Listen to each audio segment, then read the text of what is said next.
السلام علیکم ورحمۃ اللہ وبرکاتہ۔ اعوذ باللہ من الشیطان الرجیم، بسم اللہ الرحمن الرحیم۔ رب اشرح لی صدری ویسر لی امری واحلل عقدۃ من لسانی یفقہوا قولی رب زدنی علما اللہم فقہنا فی الدین آمین۔ آیت نمبر 84 سورہ البقرہ۔ وَإِذْ أَخَذْنَا مِيثَاقَكُمْ لَا تَسْفِكُونَ دِمَاءَكُمْ وَلَا تُخْرِجُونَ أَنفُسَكُمْ مِنْ دِيَارِكُمْ ثم اقررتم وانتم تشہدون۔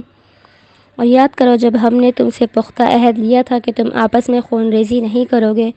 اور نہ ہی ایک دوسرے کو گھروں سے بے گھر کرو گے، تو تم نے اس کا اقرار کیا اور تم خود اس پر گواہ بھی ہو۔ اور یہاں پہ اللہ تعالیٰ بنی اسرائیل سے ایک اور عہد جو لیا تھا اس کا ذکر کر رہے ہیں کہ ان سے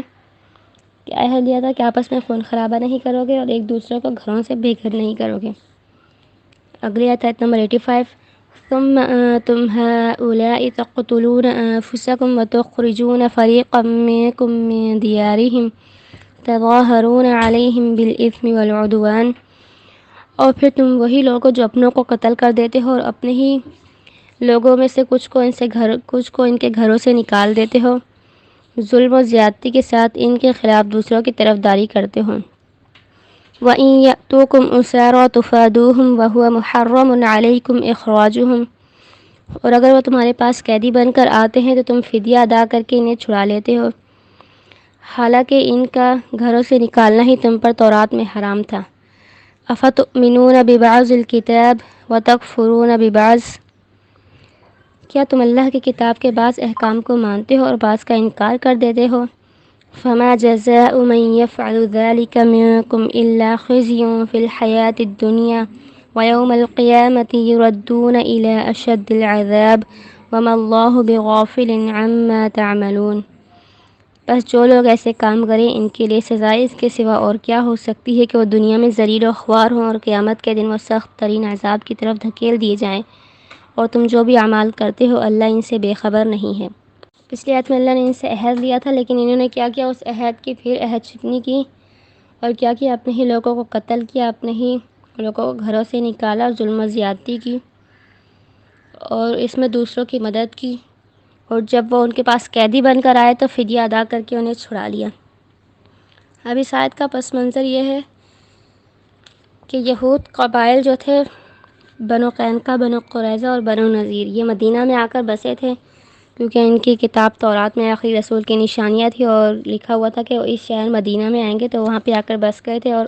آخری رسول کا انتظار کر رہے تھے۔ تو مدینہ میں پہلے سے بھی قبائل موجود تھے، مشرک قبائل اوس اور خزرج، یہ مشرک قبائل تھے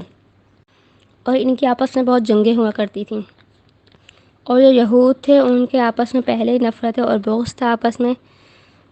تو انہوں نے آپس میں اتحاد کرنے کے بجائے ان مشرکین قبائل سے اتحاد کر لیا تھا۔ مطلب کہ بنو قینقاع جو تھے وہ خزرج کے ساتھ مل گئے تھے اور بنو نذیر اور بنو قریظہ جو تھے اوس کے ساتھ مل گئے تھے۔ تو رسول کریم صلی اللہ علیہ وسلم کے مدینہ آنے سے 5 سال پہلے جنگ بعاث ہوئی تھی اور اس میں بہت خون خرابہ ہوا تھا۔ اب جو یہودی تھے اوس کے ساتھ وہ ان کی حمایت میں لڑے، اور جو خزرج کے ساتھ تھے وہ ان کی حمایت میں لڑے، اور یہودی کے آمنے سامنے آئے اور ان کو قتل کیا، قید کیا، گھروں سے نکالا، مطلب وہ سب کچھ کیا جس سے اللہ نے منع کیا تھا۔ اور یہاں پہ اللہ تعالیٰ نے فرمایا تم وہی ہو جو اپنوں کو ہی قتل کر دیتے ہو۔ اپنوں کو ہی قتل کرنے سے مراد، کیونکہ امت مسلمہ جو ایک جسم کی مانند ہوتی ہے کہ ایک حصے کو تکلیف ہو تو سارا جسم بے چین رہتا ہے، تو وہ بھی ایک ہی امت ہے، ایک ہی مقصد، ایک ہی کتاب، ایک ہی رسول، سب کچھ ان کا ایک تھا، لیکن پھر بھی انہوں نے آپس میں مشرکین کے ساتھ اتحاد کر لیا اور اپنے لوگوں کو چھوڑ دیا۔ جنگ میں انہوں نے یہ سب کچھ کیا، اور جس قبیلے کو فتح ہوئی اور جو دوسرا قبیلہ تھا اس کے لوگوں کو قیدی بنا لیا، اور اب جب ان کے ہی اپنے یہودی قیدی بن گئے تو وہ لوگ جو تورات کا مذہبی اسکالر تھے انہوں نے تورات کا حوالہ دے کر لوگوں سے چندوں کی اپیل کرتے ہیں اور کہتے ہیں کہ ہمارے اتنے افراد قید میں ہیں، ان کے لیے فدیہ جمع کرو اور ان کو چھڑاؤ۔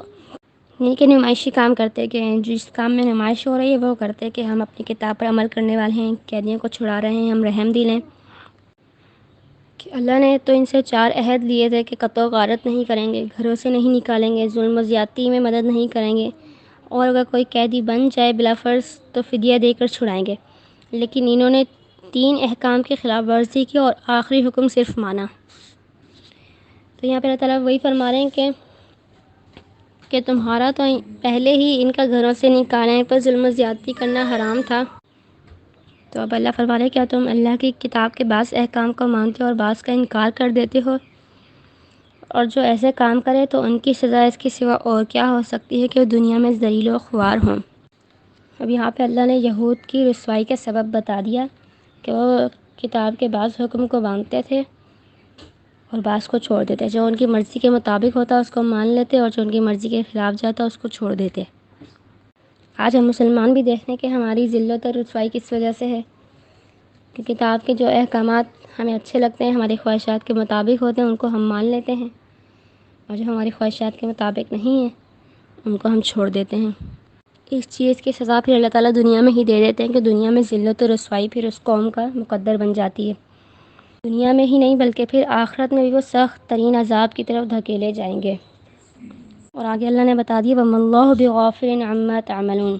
اور تم جو بھی عمل کرتے ہو اللہ ان سے بے خبر نہیں، کہ اللہ دھوکہ نہیں کھائے گا کہ 3 اعمال تم کر رہے ہو، تین کی تم خلاف ورزی کر رہے ہو اور 1 عمل مان رہے ہو تو اللہ اس کے ذریعے تمہیں بخش دے، بلکہ جو تم عمل کر رہے ہو سب اللہ دیکھ رہا ہے، اس کے حساب سے ہی پھر تمہارا آخرت میں انجام ہوگا۔ آیت نمبر 86 أولئك الذين اشتروا الحياة الدنيا بالآخرة فلا يخفف عنهم العذاب ولا هم ينصرون، انہی لوگوں نے دنیا کی زندگی کو آخرت کے بدلے میں خرید لیا ہے، بس ان سے نہ تو عذاب ہلکا کیا جائے گا اور نہ ہی ان کی مدد کی جائے گی۔ اب ان کی سزا کیا ہے کہ نہ تو ان سے آخرت میں عذاب ہلکا ہوگا اور نہ ہی ان کی کوئی مدد ہوگی آخرت میں۔ آیت نمبر 87 وَلَقَدْ آتَيْنَا مُوسَى الْكِتَابَ وَقَفَّيْنَا مِن بَعْدِهِ بِالرُّسُلِ وَآتَيْنَا عِيسَى ابْنَ مَرْيَمَ الْبَيِّنَاتِ وَأَيَّدْنَاهُ بِرُوحِ الْقُدُسِ أَفَكُلَّمَا جَاءَكُمْ رَسُولٌ بِمَا لَا تَهْوَىٰ أَنفُسُكُمُ اسْتَكْبَرْتُمْ فَفَرِيقًا كَذَّبْتُمْ وَفَرِيقًا تَقْتُلُونَ، بلا شبہ ہم نے موسیٰ علیہ السلام کو کتاب تورات دی، پھر ان کے بعد پہ در پہ رسول بھیجے اور عیسیٰ بن مریم علیہ السلام کو واضح نشانیاں عطا کیں اور روح القدس جبرائیل علیہ السلام سے ان کی تائید کی۔ پھر جب بھی کوئی رسول ایسے احکام لایا جو تمہاری خواہشات کے خلاف تھے تو تم نے تکبر کیا، بس رسولوں کے ایک گروہ کو تم نے جھٹلا دیا اور ایک گروہ کو قتل کر دیا۔ بنی اسرائیل کی مزید سرکشی کا ذکر کہ اللہ نے ان کے اندر سب سے بڑی کتاب تورات دی، پھر موسیٰ علیہ السلام کو پیغمبر بنا کر بھیجا، اس کے بعد پہ در پہ رسول بھیجے، ان کی ہدایت کا مسلسل انتظام ہوتا رہا۔ اور جیسے ہم پیچھے ہی پڑھ کے آئیں کہ بنی اسرائیل میں 3000 پیغمبر آئے تھے، اور ان کے آخری پیغمبر جو تھے حضرت عیسیٰ بن مریم علیہ السلام، ان کو بھی اللہ نے واضح نشانیاں عطا کی، انجیل عطا کی اور بھی معجزے عطا کیے، اور روح القدس اس سے مراد جبرائیل علیہ السلام ہے، ان کے ذریعے سے ان کی تائید کی۔ لیکن پھر بھی بنی اسرائیل نے کیا کیا، جب بھی ان کے پاس رسول آیا وہ ایسے احکامات لایا جو ان کی خواہشات کے خلاف تھے تو انہوں نے تکبر کیا اور کئی رسولوں کو جھٹلا دیا اور کئیوں کو قتل کر دیا، اسباب ہدایت کو ہی ختم کرنے کی کوشش کی اور رسولوں کو قتل کیا۔ جیسے ہم پڑھتے ہیں تاریخ میں کہ انہوں نے عیسیٰ علیہ السلام کو بھی قتل کرنے کی کوشش کی تھی، لیکن اللہ تعالیٰ نے ان کو زندہ آسمانوں پر اٹھا لیا، اور بھی بہت سے نبیوں کو انہوں نے قتل کر دیا تھا، اور رسول کریم صلی اللہ علیہ وسلم کو بھی انہوں نے قتل کرنے کی کوشش کی تھی، لیکن آپ صلی اللہ علیہ وسلم کی اللہ تعالیٰ نے حفاظت فرمائی۔ اگلے آیت نمبر 88 وَقَالُوا قُلُوبُنَا غُلْفٌ بَل لَّعَنَهُمُ اللَّهُ بِكُفْرِهِمْ فَقَلِيلًا مَّا يُؤْمِنُونَ، اور انہوں نے کہا ہمارے دل تو غلافوں میں ہیں، نہیں بلکہ اللہ نے ان کے کفر کی وجہ سے ان پر لعنت کر رکھی ہے، بس بہت ہی کم لوگ ایمان لاتے ہیں۔ اب جب بھی کوئی رسول آتا ان کو اللہ کے احکامات بتاتا تو کہتا کہ ہمیں نہیں بتاؤ، ہمارے دل اس بات سے خلاف میں، ہمیں تمہاری کوئی بات سمجھ نہیں آتی، ہم پہلے ہی بہت پڑھے لکھے ہیں، پہلے ہی بہت علم والے ہیں۔ تو یہاں پہ اللہ نے ان کی بات کا جواب دیا، خلافوں میں نہیں بلکہ ان پر اللہ کی لعنت ہے، ان کے کفر کی وجہ سے، بار بار ان کے انکار کرنے کی وجہ سے اللہ نے ان پر لعنت کر رکھی ہے، اور بہت ہی کم لوگ ہیں جو ایمان لاتے ہیں۔ اور یہ بات سچ ہے کہ یہود جو ہے بہت کم ایمان لاتے ہیں، ان کی بنسبت جو عیسائی ہیں وہ زیادہ ایمان لاتے ہیں، یعنی کہ جلد مسلمان ہو جاتے ہیں، کیونکہ ہم سورہ فاتحہ میں پڑھ کے آئے تھے کہ ان پر اللہ کا غضب ہے، اور غضب کیوں ہے کہ مسلسل نافرمانی کی وجہ سے۔ اور جو الضالین عیسائی ہیں وہ بھٹکے ہوئے ہیں، یعنی کہ اگر کوئی ان کو سیدھا راستہ دکھائے تو وہ رائے راست پر آ جاتے ہیں، سیدھے راستے کی طرف آ جاتے ہیں، لیکن یہ لوگ تو ہیں ہی مغضوباً علیہم، تو یہ بہت کم ایمان لاتے ہیں۔ آیت نمبر 89، وَلَمَّا جَاءَهُمْ كِتَابٌ مِّنْ عِندِ اللَّهِ مُصَدِّقٌ لِّمَا مَعَهُمْ وَكَانُوا مِن قَبْلُ يَسْتَفْتِحُونَ عَلَى الَّذِينَ كَفَرُوا فَلَمَّا جَاءَهُم مَّا عَرَفُوا كَفَرُوا بِهِ فَلَعْنَةُ اللَّهِ عَلَى الْكَافِرِينَ۔ اور جب ان کے پاس اللہ کی طرف سے کتاب قرآن مجید آئی جو ان کے پاس پہلے سے موجود کتاب تورات کی تصدیق بھی کرتی ہے، حالانکہ اس سے قبل وہ تورات کے دیے گئے علم کی بنیاد پر کفار کے مقابلے میں فتح و نصرت کی دعائیں مانگا کرتے تھے، پس جب وہ حضرت محمد صلی اللہ علیہ وسلم ان کے پاس آ گئے جنہیں انہوں نے پہچان بھی لیا تو ان کا انکار کر دیا، بس انکار کرنے والوں پر اللہ کی لعنت ہو۔ اب یہاں پہ ان کا ہی ذکر کہ جب ان کے پاس اللہ کی کتاب قرآن مجید اور رسول کریم صلی اللہ علیہ وسلم آئے اور انہوں نے اس کو پہچان بھی لیا، اور پہچانا کیسے کہ تورات میں یہ سب لکھا ہوا تھا، آپ وسلم کی نشانیاں، صحابہ کرام کی نشانیاں، اور آخری کتاب کا ذکر موجود تھا، اور یہ رسول کریم صلی اللہ علیہ وسلم کے آنے سے پہلے مشرکین کو بتایا کرتے تھے کہ آخری رسول آئے گا، اس کے ساتھ مل کر ہم تمہارے ساتھ جنگ کریں گے اور ہمیں فتح نصیب ہوگی، اور دعائیں مانگا کرتے تھے کہ اللہ وہ آخری پیغمبر جلد بھیج دے۔ لیکن جب آ گیا انہوں نے پہچان بھی لیا تو انکار کر دیا، اور انکار کس لیے کیا وہ اگلی آیت میں اللہ تعالیٰ بتا دیں گے، بغض اور حسد کی وجہ سے کہ یہ جو آخری پیغمبر ہے ہماری امت میں سے کیوں نہیں آیا۔ تو اللہ نے ان کے انکار کرنے کی وجہ سے ان پر اللہ کی لعنت ہے، اللہ نے ان پر اپنی لعنت کی ہے۔ اگلی آیت نمبر 90،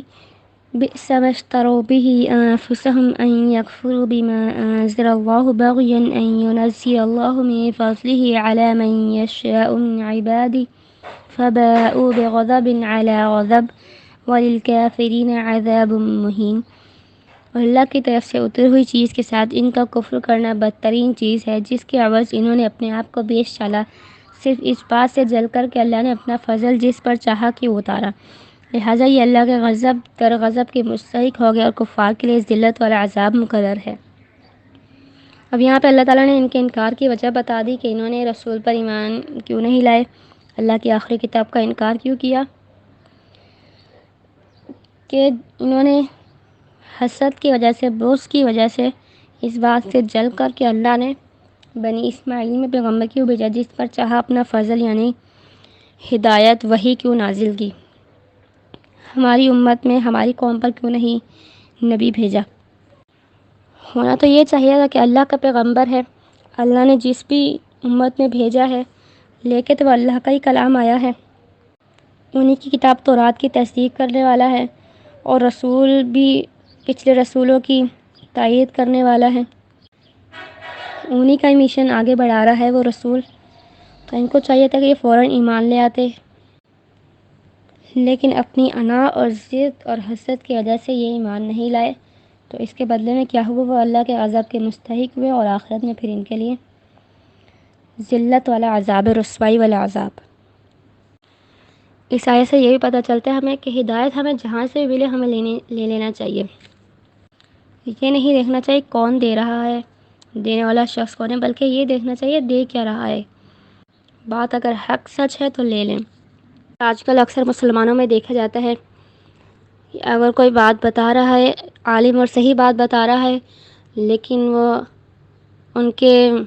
فرقے کے مطابق نہیں ہے تو اس بات کو نہیں مانتے کہ یہ ہمارے فرقے کے مطابق نہیں ہے، عالم کوئی اور ہے دوسرے فرقے سے تعلق رکھتا ہے تو اب اس کی بات کو نہیں مانیں گے، تو یہ پھر یہ بنی اسرائیل والی صفت ہو گئی، انہوں نے بھی ایسا ہی کیا کہ یہ پیغمبر ہماری قوم میں سے کیوں نہیں آیا، اور اس کی وجہ سے پھر وہ اللہ کے غضب کے مستحق ہو گئے۔